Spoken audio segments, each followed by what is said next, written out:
Hey everybody, welcome back to your Full Tilt Tech Industry Leadership Talks podcast. I'm Dawn Zoldi, your host and the CEO of P3 Tech Consulting. So you are going to love this show. It is Valentine's Day and we've got an incredible guest for you here today, Robert Hastings from Robert Hastings and Associates. Where do you hear his story? And it's all about leadership today. So if you have friends, colleagues, loved ones out there, add to those chocolates and flowers the link to this podcast because they will love you for it. Bob, welcome to the show. I'm pleased to be here. I don't think I've ever been introduced as a Valentine's gift before. Well, I'm telling you, anybody that loves leadership is going to love what you have to say because you picked an incredible theme, Bob. It is everybody. Lead like a warrior, people first, mission always. And I love that for a whole host of reasons we're going to get into, you and I, right now. But I want to ask you, Bob, why did you pick it? So I think it kind of came to me. As you probably know from your background, when you're a junior officer in the military, you go through all the different leadership schools. In the Army's captain's course, they made us write our philosophy of leadership. And so in the course of that 10 or 12 weeks I was there, I worked on it every night, and the words just, they came to me. The people first, mission always part. And, the rest of it developed over time, and lead like a warrior, to be perfectly honest, it's a little catchy. So it's easy to frame the story. But I think what I like about people first, mission always is leadership in my mind is about people. It's only about people. Everything else that we do as leaders is management. The people part is what the leadership is about. But on the other hand, if you're a leader and you can't get your mission done, then you're worthless, right? An organization that can't execute a mission is worthless. So people first, mission always are the two halves of success for a leader. Totally agree. And my two halves right here making one heart because I love it. So for those out there that don't know a lot about Bob and his background, we are going to dig deep into that here today. But the 30-second elevator version here is active duty Army, pilot, Brigadier General, Texas Air National Guard, Assistant Secretary of Defense. Yes, you heard that right. And then a leader at Bell. And we're going to talk about all of that here today. But, Bob, when I saw your theme, it really made me actually research a little bit because growing up in the Air Force, the saying was, the original saying, I think they might have flipped it, but the original saying was mission first, people always.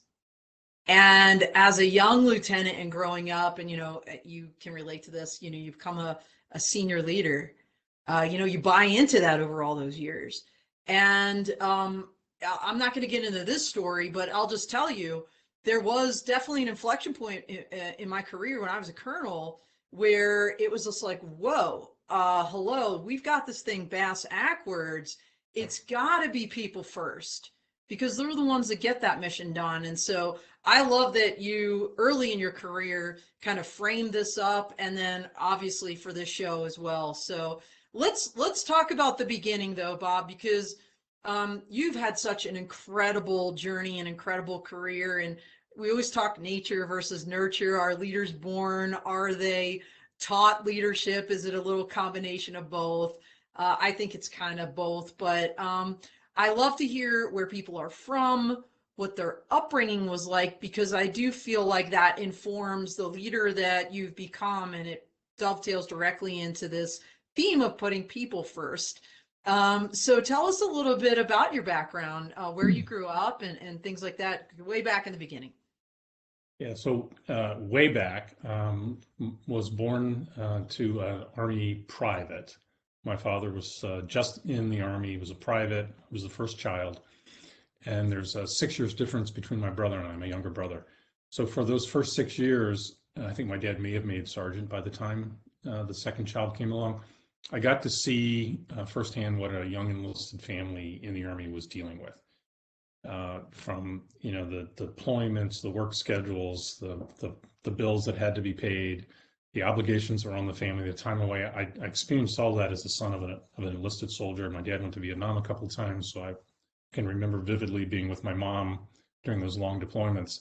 And I think they gave me a real sense for kind of the rubber meets the road end of the Army, where the Yeah. privates and the sergeants are at, and what that life is like, because it's very different from higher ranks, what they deal with every day.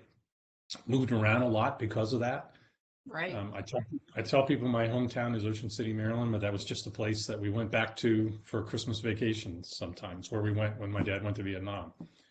So I spent most of my formative years traveling around in different places. Lived in Germany as a kid twice for about 6 years. And I think that was really formative to me. The other thing that I think really made a mark on me, and they're closely associated, were the Boy Scout programs. And I found, at least on the Army bases I grew up on, scouting was really strong, and the Army supported it. So we had lots of resources, lots of opportunity, and it made for a really strong program. And I count both those experiences as being kind of critical to who I became today. Well, yeah, I imagine so. And all along this way that you're discussing these moves, watching your father and your family kind of struggle as a young enlisted family, and then, through the Boy Scouts, all this time you're going to school. So let's pivot and talk a little bit about education, because I also feel like that plays such a huge role.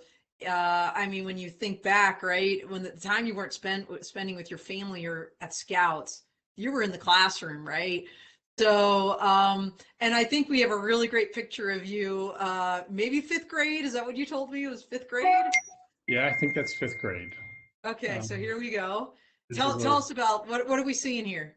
It's a science fair project from fifth grade. And one of the reasons I love that picture, it's one of the few ones I actually have from my youth, but one of the reasons I love it is a father who was away a lot. My dad was actually part of this science project. We did, I don't remember all the details. We did something with alternating currency and direct current, and we soaked some cloth in some kind of a chemical, and you touched the wires to it, and you could actually see the electric pattern color the paper.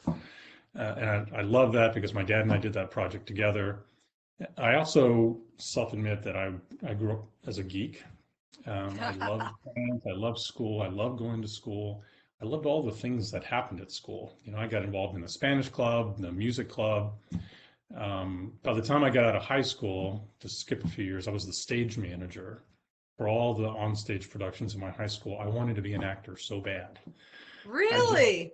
did, and I beginning of every semester I tried out, and I always ended up back on the stage for some reason. Never had the talent to be out front. But I loved school, everything about school when I was growing up. So at some point along the way, you started loving aviation. I'm just curious where that came from, because, well, because you said your dad was an Army private when you were little, and then made sergeant along the way, and moved up higher in the ranks on the enlisted side of the Army. Was he involved in aviation, or were you exposed to that through some means, through the Army or the Boy Scouts? So, well, it's interesting you say Boy Scouts. I can tell you the exact moment that it happened. So I was 11 years old, Boy Scout, working on my aviation merit badge. You get your little book. It says, "Go find a pilot," right? And so I asked my dad for a pilot. We lived in government quarters at Fort Knox. He walks me next door to the next door quarters. It was an Army warrant officer. I show him a little aviation book. I tell him I want to study my merit badge, and he says, "What are you doing? You want to go fly?" And regulations are a little different now than they were back then. Right. We hopped in his car, and we went out to the airfield. He threw me in the left seat of a Huey, and we went flying. Oh my God. And you were 11? That was my 11-year-old experience. And Wow. I've been a pilot since that day.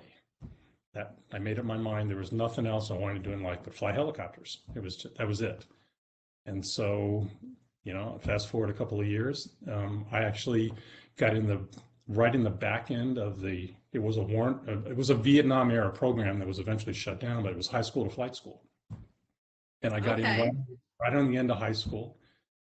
So I graduated from Army Warrant Officer Flight Training Program right about my 19th birthday, and I managed to get Cobra transition because who didn't want to fly Cobras? It had guns on it. Yeah. Sexiest helicopter I know of still to this day, and so I ended up as a Army attack helicopter Cobra pilot. Very cool. And I think we have a picture of you as a very young pilot here. There we go. So we had the fifth grade Bob, and now we've got the brand new helicopter pilot. Now what aircraft is that? What helicopter is that? That's a Cobra. That's the attack Cobra. helicopter. Yeah. That's what I was thinking, but I didn't want to hazard a guess. So wow, I mean, you gave me chills when you said I remember the moment. And like he just put me in this helicopter and we flew and I became a pilot that day. That's unbelievable to have that opportunity. And it's so funny because I don't believe in randomness. You were on this path, you had to get this merit badge, your dad walked you next door, and then boom. So tell us about your career. So you became you said a warrant officer in the Army right out of high school then, and you were flying these helicopters. Tell us more about that journey. Yeah, so I had a absolutely phenomenal career in the Army, the active Army part of my military career. I enjoyed every assignment I had. I enjoyed everybody I worked with, and maybe it's unusual, but I look back on it as one of the best 22 years of my life. So I became, as we talked about, an aviation warrant officer, went to Fort Ord, California. And at the time, the Combat Development Experimentation Command was out there. And they were always looking for people to do things that were experimental. And as the attack helicopter unit there, we got a lot of those. And so I fired night vision goggle missiles at nighttime before anyone did that. We experimented with a lot of night vision devices. We flew against, captured Soviet equipment up in the mountains to see if you could sneak up on it and shoot it. We tried, I've spent one summer in chemical gear flying all day long to figure out how long a pilot could perform in the cockpit before their skills degraded. I'm just telling you, that does not sound fun at all. It was a blast, actually. It was also, Southern California, and I was single, so it was a great place to be a young pilot. I then went to Europe. It was the height of the Cold War, the early 80s. The 11th Armored Cavalry Regiment is my regiment that I still affiliate with. They were flying the border patrol between East and West Germany at the time. Oh, wow. So that became, I kind of grew up a little bit, right? So I was in my early 20s then. I became a section leader with half a dozen other pilots working for me. And that was my first taste of leadership, is that I didn't have to just get myself to work in the morning and get my helicopter off into the sky on time. Yeah. And the team included eventually the mechanics who worked on the aircraft and the supply sergeant who worked on it.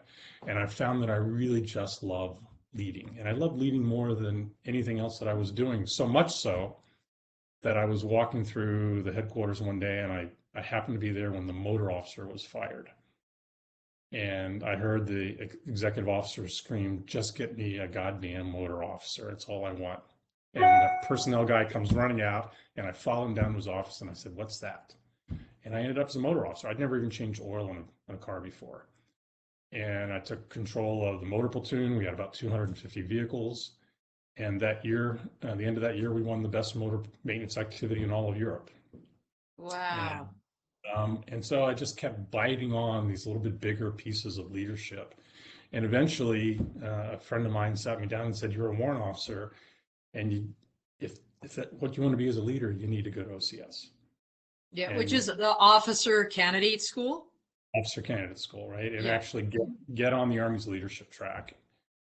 So I did that. I was 30 years old when I went to OCS. The average age of my class was about 22. So Yeah, I was gonna say, like, I know, so I'm sure it's different when you're already in and transitioning over. But I just recall in the Air Force, I feel like there was a cutoff like 23, to come from the outside into OCS or as an officer. Unless there were exceptions, right? Like doctors that had advanced degrees and they needed doctors, these kinds of things. the band. That's a weird one. They'll take like all kinds of people to be in the band. And by the way, they're the most highly educated group. Surprise, surprise, in the Air Force. Most of them went to Juilliard, etc. So yeah, interesting. So you were like 30. I want to pause this for a second and go back in time because we started this with your dad walking you next door, and your theme is this people first, mission always. And when I think of that neighbor, that gentleman that was a helicopter pilot that dropped everything he was doing and took the time to focus on you and do that, I think that's such a great example of putting people first. And you're like, for you to witness that, not only in your dad and him, kind of taking you along to do that, and then the neighbor also, doing these things. I imagine all along the way, even before you were in charge of the giant motor platoon that you just talked about, that as you were coming up through those warrant officer, assignments and opportunities, that you were also leading. So tell me, what do you believe is the most challenging thing in leading people, especially as a younger person? Yes. But the hardest thing to do is to go from buddy to boss. Yeah. I use, right? And in my civilian career, I've had to manage that a number of times where you promote somebody up within the organization. It's not like the military that you move them to another base. Yeah. Buddy to boss is tough, and particularly as I was a warrant officer becoming a leader. Then it was, in fact, just the same guys that I was hanging out with. All of a sudden, you're the team leader. Yeah. It's a really challenging place, and then I think it just means you have to really understand that your job is about people and about the impact you make. And so the lesson I took out of the neighbor, Yeah. and it's a lesson that followed me all the way through to even some recent examples, is that he probably had no idea when he said yes of the impact he was having on somebody's life. Right. And we have to realize as leaders every single day that we make decisions sometimes in haste, sometimes without gathering the information or thinking it through. We make the best decision for us in the organization without thinking about what the impact is, positive or negative. And there's a bumper sticker saying that says, as leaders, we face 100 opportunities to do the right thing every day. And we do one, and we're proud of it. Look at this great decision I made. Right. But there were 99 other opportunities, and everybody else saw all 99. So Right. So it just reminds me that you have to be aware all the time as a leader that you're talking about people and the impact you can make to their lives. Yeah. So as a practical matter, we talk about this idea of putting people first. Like, what would your advice be to others, how they do that in practice, not just in saying, but in practice? Like, give me an example looking back in those early days where you had a choice to make, one of those 100 choices, where you made the right one and you put people first, and kind of what the outcome of that was. Yeah, so I think if I don't know if I can pull a single one out of my mind, but the category that comes to my mind is when I've trusted someone to do a job that the world thought they couldn't do. Right. Either because they were not of the right pay grade, right? So maybe Right. it was a sergeant and somebody thought a staff sergeant should do that job, or it was a lieutenant and someone thought it should be a captain, or not even at work where I'm at now, not a manager, and you give them responsibility. And I like to think that I push people out on thin ice a little bit with a safety strap. And I think people have to know that you're aware that you're putting them on thin ice. You're asking them to do more than they may be comfortable doing, but they also have to know that you're right there with them, right? And you're gonna grab them if they fall through. You're gonna make sure that they're safe and that they're going to be successful.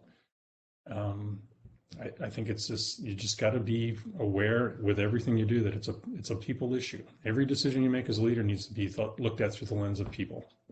Yeah, always, absolutely. So you went to OCS, Yeah. officer candidate school, and you transitioned from being essentially, the warrant officer is kind of a really interesting rank, right? Because it like straddles like enlisted officer in a way. And at some point, the United States Air Force, we did away with that rank, but how was that transition? What, as a leader, how was it different being now a no kidding commissioned officer instead of a warrant officer, and from a leadership perspective? Yeah, so I found it to be completely different, much different than I thought it would be. So the truth is, the reason I didn't go to OCS till I was 30 is when I was 26, I started applying for direct commission. And I was convinced that I didn't need any development. I already had it, I had it all, right? I was Right, proving right. it every day, and I got turned down and turned down and turned down. And finally, I hit 29, and I put my packet in, and I had somebody say, "This is it, right? If you miss this one, you're going to be too old to go to OCS." So I went to OCS. I learned so much at OCS, and really what I learned was what I would call doctrine. There are reasons for why bureaucracies do things. And Yeah. although I generally hate bureaucracy because people use it as an excuse, but there's a reason why you do maintenance daily by the driver and weekly by the mechanic, and why some things go to that supply depot versus that one. And that's what I learned as a commissioned officer, is that there are institutional reasons to get things done. The other thing I learned is the weight of responsibility. When I was a warrant officer team leader, I don't think I felt the weight of responsibility that the commander had. Right? Yeah. If I, or my team crashed one of these aircraft, I was going to feel individual responsibility, but I had no idea that the commander might get relief of command for what one of its pilots did. So Right. I learned that sort of responsibility and accountability piece stronger as a commissioned officer than I understood it as a warrant officer. And I think a lot of people might disagree with that, but at least that's how I felt as I went through that transition. Now, how many years did you spend on active duty? I did 22 years on active duty. And then, and you rose to the rank of what? So I left active duty as a major. You left active duty as a major in the United States Army. And then what did you do after that, Bob? Because somewhere along the way, boom, you become this Assistant Secretary of Defense. So tell me, like, from major to Assistant Secretary of Defense, like, how did that happen? So there's about an 8-year gap in there. So I left the Army and I landed in corporate America. I left, as most pilots leave the military, they leave thinking they're going to go, get a cool pilot flying job somewhere. And I found out there's not a lot of them and they don't pay very well. Right. And so I went back on another skill I learned in the military. My secondary was public affairs in the Army. And that's a whole nother podcast. I hated the idea of being a public affairs officer more than you could imagine. And so, Bob, just like for everybody out there that doesn't have a military background, so they can appreciate what like a PA person does, Yeah. it's almost like, oh gosh, I don't want to make it an equivalent to like a marketing person on the corporate side, but like the strategic communications person in a corporation, where you're interfacing with the media, you're interfacing, well, with everybody within your own organization, of course, but you're that kind of bridge between the media in any form and your organization. Is that a good like summary of PA? Yeah. Okay. It's corporate communications for the Army. Yeah. And the day I got my letter that said my secondary was public affairs, I looked it up and I'm like, why the heck would anyone ever want to do anything like that? But Bob, it's don't you think it's ironic you wanted to be on stage, you wanted in high school, you wanted to be that guy, right? You wanted to be an actor. And I'm telling you, those skills, they do, you had those skills, by the way. Some knucklehead in your high school missed that. But yeah, I think a lot of those things kind of translate. It's, you know what it's all about, honestly? Leadership. Because you have to be able to work with a lot of different kinds of personalities, and you have to communicate well to be that bridge. So honestly, it doesn't shock me that somewhere along the way, through all the leadership things you did, the Army realized like, hey, this guy would be maybe good at this too. So, So so the most important thing I think public affairs people need to do, government public affairs, different than corporate communications, is the government has an obligation to the citizens, right? right. Our government belongs to our citizens. Our Army, our Air Force belongs to our citizens. And so the role of public affairs is to make sure they understand what's going on and can put it into context. So it's not, I really hate the word spin. It's not spin, it's context, and being able to keep. Absolutely. It's storytelling at its finest, really, because there's big things at stake. And when I say story, I don't mean in terms of making things up. In terms of explaining, what is happening or what has happened. So where then for 8 years in the corporate world, you were doing essentially public affairs equivalent? Yeah, I did corporate communications in the civilian world. And what a lot of people don't understand, I had no idea, is the Presidential Personnel Office has headhunters, just like corporations do. And so most of the political jobs are not people that donate big money. I mean, they make headlines. You see them on TV all the time. They're people that headhunters have gone out and found. And I literally got a phone call one day. I was in London at the time on a business trip. So it was a weird hour of the day. And I get this call that said, "This is the White House operator. Is this Robert Hastings?" I said, "Yes." And they said, and you're like, am I being punked right now? No kidding. It's exactly what I thought. I couldn't believe who could possibly be calling me and telling me they were the White House switchboard operator. But I finally get put through to the director of White House presidential personnel, go in for 3 or 4 interviews with the headhunter, then you bump into the White House for a day of interviews, and then they sent me over to the Pentagon for a day of interviews, and pretty quickly, probably from that first phone call until I swore into the office, probably 90 days, I was sitting in the Pentagon.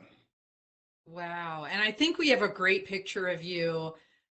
So your duty title after this round of very serious interviews was Assistant Secretary of Defense for what? So the whole long title, Principal Deputy, Assistant Secretary of Defense for Public Affairs. Okay. Big, and that picture we just showed, that was you in the Pentagon doing what, a press briefing or something? That's a press briefing in the Pentagon. Yep. Wow. I mean, from, being the son of an Army, enlisted person to Assistant Secretary of Defense, what an incredible journey. And how many years did you spend doing that particular assignment? So I was there 18 months, which sounds like a short job. But in the tenure of that job, there's a wall of all the people that have had the job, they're all in there about 18 months. Yeah, I imagine it's pretty high speed, and I don't want to say soul sucking, but being in the Pentagon, like, number one, just being in the Pentagon, and number two, being the guy that's out front, always talking to people about what's happening, across the Department of Defense. That's got to be exhausting. I actually moved into an apartment right next door to the Pentagon, just because even the hour of commuting in the daytime was an hour I couldn't afford. So I actually took an apartment 3 minutes away. I don't think people appreciate what it's like to be a leader in the Pentagon. How, like you said, the hours definitely do not. The compensation doesn't account for the hours by any means, right? So now from there, you launched, did you go to Bell right from there? So no, I took a detour through Northrop Grumman. So I left the Pentagon. I initially landed at Northrop Grumman in a DC job. Spent about a year there, again, doing corporate communications and marketing for Northrop Grumman. And again, a headhunter called, and it was the helicopter company. It was Bell Helicopters. And it goes all the way back to that 11-year-old kid.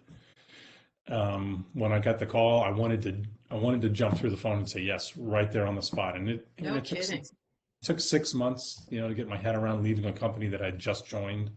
Yeah. And moving and lots of other stuff. But it was helicopters. And so I did say yes. I came down to Fort Worth, Texas, and spent about 12 years as the head of marketing communications, and then for about 6 years of that time, chief of staff for Bell as well. Wow. And a lot of accomplishments along the way. I know we have a picture here of you with your team at Bell. I believe you were receiving an award in this particular picture. Tell me about this one. So we were lucky enough, I believe it was 5 years in a row, Bell was there's always a couple, one of best places to work in public relations. And so I'm pretty proud of that. And that is, that's a half a dozen or so of my teammates. We got to go up to New York City and pick up that award. That is amazing. And I know you just recently left Bell to kind of hang out your own shingle, so to speak, Robert Hastings and Associates. And before you did that, Bell landed a pretty dang huge opportunity with the United States Army with the future, the FLRAA, right? Future Lift. What's the acronym, Bob? Well, they change them every year. So for at least right now, it's Future Long Range Assault Aircraft. Oh, Future Long Range Assault Aircraft. Okay, FLRAA. So that was a blast. I had intended to make this career move a couple of years ago to open up my own consultancy and do kind of another chapter in my life. And it was about the same time we got down selected, Bell and Sikorsky, the final two for FLRAA. Yeah. And the boss asked me to stick around and run the marketing campaign for that. And so it was a 3-year-long marketing campaign. It gave me the opportunity to pull every tactic out of the book, try everything that you could try, to put together a war room that has the sole purpose of winning a campaign and making sure, first and foremost, that our men and women in the armed forces get the best product provided by the best company. But also I like to win. And so, part of what we talked about every meeting in the war room was making sure that the guys in the other war room lost. But in the meantime, taking care of your people. That was really cool that you were able to bring that big group up to New York with you for that award. I think, there would be some bosses, Bob, let's be honest, that would be up there by themselves with holding that the trophy or right? And we've all worked for those people. You're clearly not one of those people, which is pretty amazing. So such an incredible journey that you've had. What advice would you give to people out there as they're looking out, like trying to decide like what their best path or career is? Is there, we've heard this before, there's no one path to leadership or to success. What would you say to that? What advice would you give to somebody? So again, I'm apologizing for the cough drop. Yeah, no worries at all. Pop up into the cold north. It's that time of year. It is. Yeah. So I also, in the opening line, you talked about whether, leader read. I also don't know what the answer to that is either. I think it's probably some of both. There are some people who do have the natural talent, just like some people can pick up a football and throw it perfectly. Somebody else needs a coach to do it. I think there is a lot of development to be a good leader. There's a lot of opportunity, mentoring being my favorite way of developing, but there's certainly coursework. But here's my advice when you're thinking about what to do. Say yes. Just say yes to opportunities when they come. Don't be afraid. Don't put yourself on a track where you can't get off. I had an eye-opening moment. This is another one of those moments where a leader did something for me, and I had this conversation with him a few years ago. They did not realize the impact he had on me. Right. So when I was in British Aerospace. It was my first corporate job. I was over in the UK. It was a little high potential course I was in, and the chairman of British Aerospace was having dinner with us. We're sitting around smoking cigars in a castle in Ireland. Oh my gosh. And drinking scotch. And so people were getting pretty free with the chairman. And one guy finally said, the strategy of the company doesn't make sense. What we're trying to do doesn't make sense. I don't understand this. Nobody understands it. Why don't you fix it? And to the chairman? To the chairman. So you got it's quiet. Like, have another shot, buddy. Yeah. So the chairman says, he thinks for a second. Very dramatic, long pause out of the cigar. And he goes, there's 10 of us. Are any of you afraid of being fired today? Did any of you get up this morning and think that your job was so precarious that you would get fired? So we all had to admit, no, we're in this high-pay course. Do any of you feel as though you're not qualified for the jobs you're in? No. Do any of you feel you're not qualified for the next job you could get? No. Then you guys fix the goddamn company. Make decisions, lead, go out there and do things, and I've got your back. As long as you're trying to do the right thing for the company, I will always back you up. Yeah. And I said, I saw him a couple of years ago, and I related that story back to him. He didn't even remember being in the castle with us that night. But it's like my 11-year-old next door neighbor. He made such an impact on me when he said, just go do what you think is right. Yeah. So I say to people who are thinking about what do I do with my career? I'd say, just say yes. Just let opportunities come to you and say yes. Well, and, looking back on what you've already told us, when there's an opportunity, also knock on the door and say, pick me, because that was your motor pool story, right? Like, that's not something you'd ever done. You stretched yourself. You said, what is this thing? Okay, it's a leadership. Yeah, I'll try it. And obviously the rest is history. But no, these are all amazing. And by the way, everybody, Bob's military career, shall we say, did not end, when he was a major on active duty in the Army, or even when he hung up that Assistant Secretary of Defense mantle, after that 18 months, pretty rigorous tour in the Pentagon. At some point, you said yes to the Texas National Guard, for the Army National Guard. And so tell us about that. Like, here's a picture, and it's going to pan out. But what I want everybody to notice about this picture is the giant smile on his face. And by the way, Brigadier General. So that's the 1 star on his chest and on his hat, both. So general officer. Tell us about how that came about.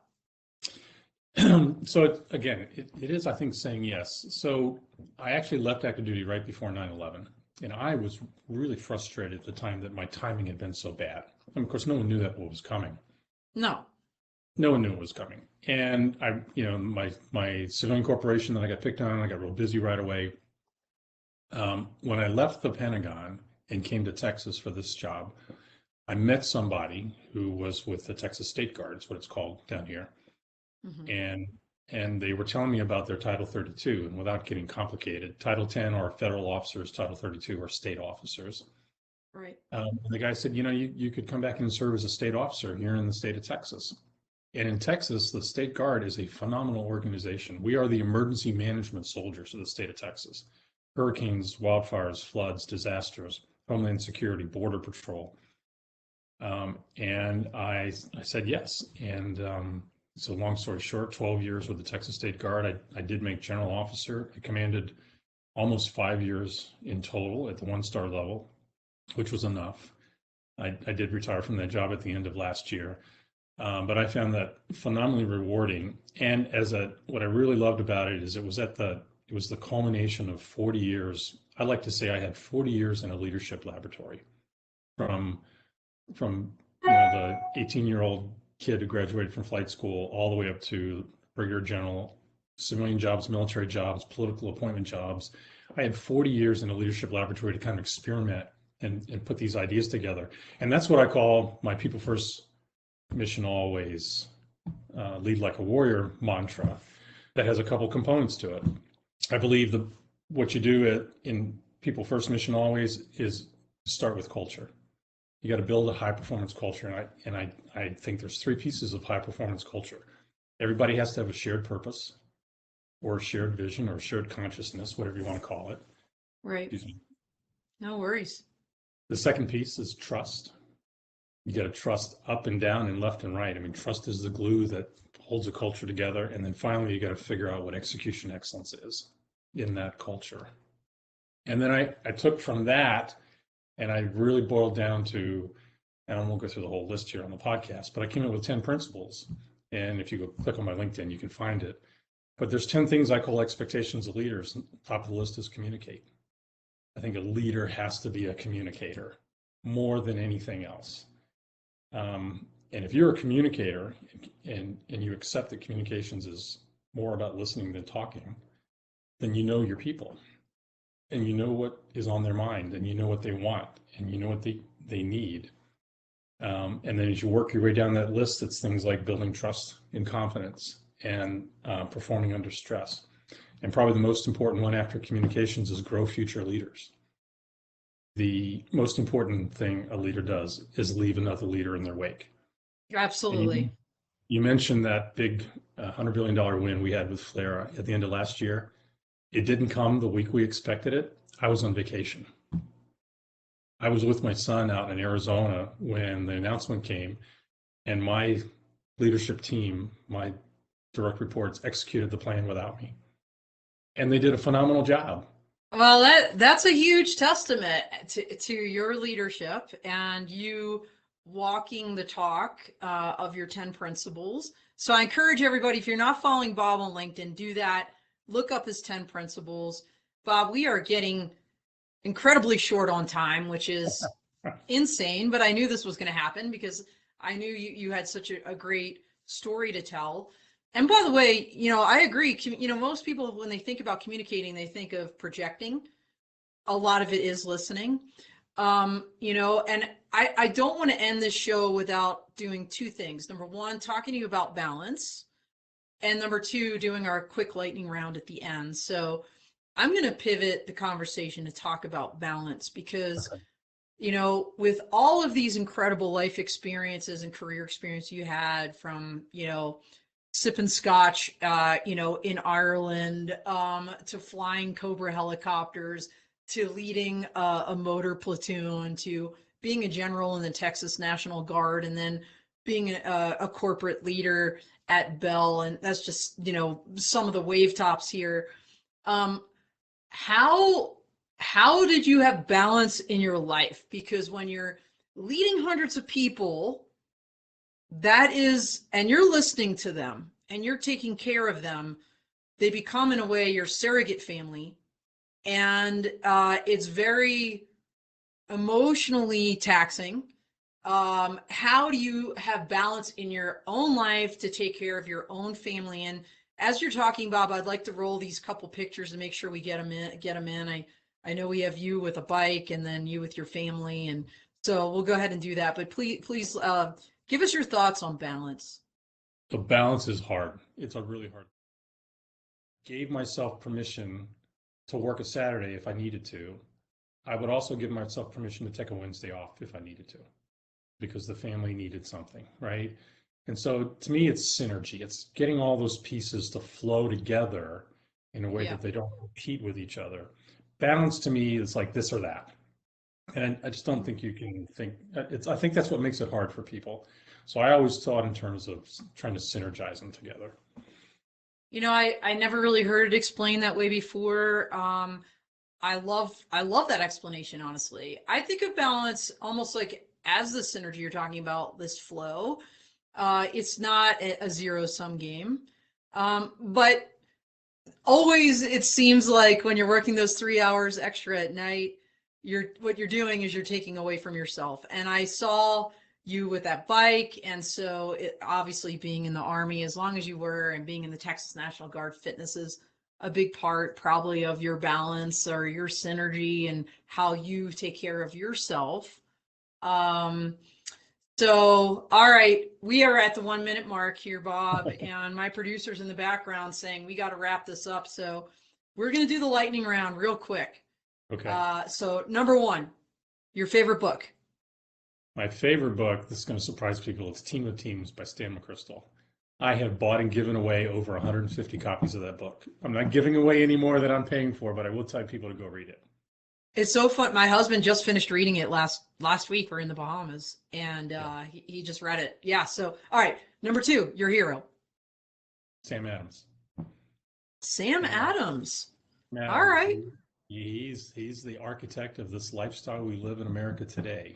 If he hadn't been such a loudmouth, temperous, bull in the china shop trying to get things done, I don't know if we'd have an American country that we have. He's critical to our early days. Very cool. Excellent. And there's he wrote so much that we know so much about him. It's part of the reason I love him. You can read his letters, and he and his wife Abigail corresponded every day when they were apart. So very cool. Well, Bob, I'm looking forward to your book. So yeah, you need to do that. And last but not least, what is one leadership tip, Bob, that you learned along the way that you would like to leave others with? And then we'll end on that. I thought about this one because I knew it was coming. And here's my answer here's my response to that. It may not be an answer. I tell young leaders this all the time. When you're walking around, you have a sign on your back all the time. You are broadcasting a message all the time. It's like a big old sign. Do you know what the sign on your back is saying today? Be aware of that. Always think about what the sign on your back is saying when you're out there leading.